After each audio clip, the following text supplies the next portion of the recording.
A man and his dogs were rescued from fast-moving waters in a creek by firefighters in McKinney. Fox 4's Brandon Todd live with the story. Brandon? Yeah, good morning, guys. And let me just start off by explaining to you the real big issue here. Take a look at the bank of this creek. You can see how steep it is, but it's not just steep, it is muddy. It is all mud, and that really was the situation with this gentleman last night. Joining me now, Battalion Chief Jason HOCKETT with the McKinney Fire Department. Take me through this rescue. This guy couldn't get out of the water. That's correct. We got a call for swift water rescue. We arrived on scene, and finally our biggest challenge was locating him in the creek. When we did locate him, he was with 3 dogs.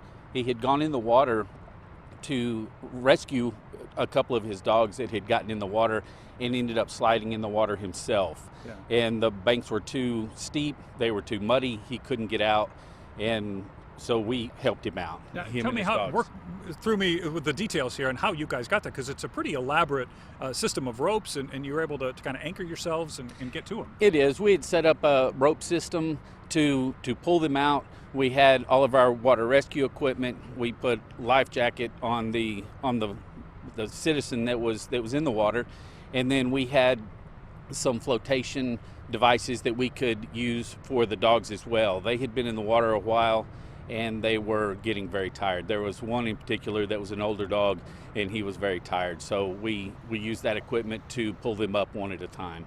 Now, I don't imagine you guys have a lot of water rescues here in McKinney, but you do train for them. We train constantly for these.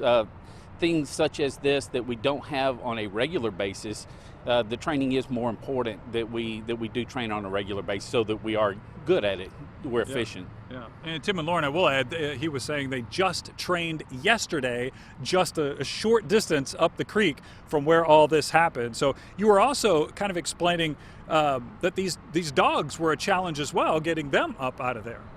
They were, because they were tired, because they were a little bit older, and we did have one dog in particular that was sore, and so it did present a little bit of a challenge, but it worked out. The dogs expressed some love once they got up on the bank. Oh, they did. They appreciated it, and gave you some kisses, I guess. And we're told that they slept really good last night. I bet they did. What does it feel like to have your crew go down there and have a successful rescue like this and kind of point to this and say, there you go, that's why we train?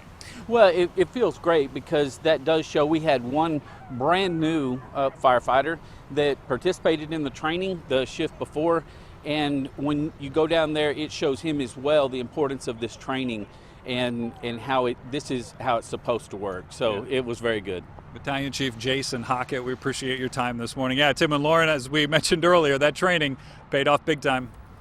Boy, did it. Goodness, thanks, That Brandon. was boy, that water, it shows how dangerous that was. It was just, you don't think of rushing rivers in McKinney. No, well, and you look at it today and it's like right. totally still. Yeah. So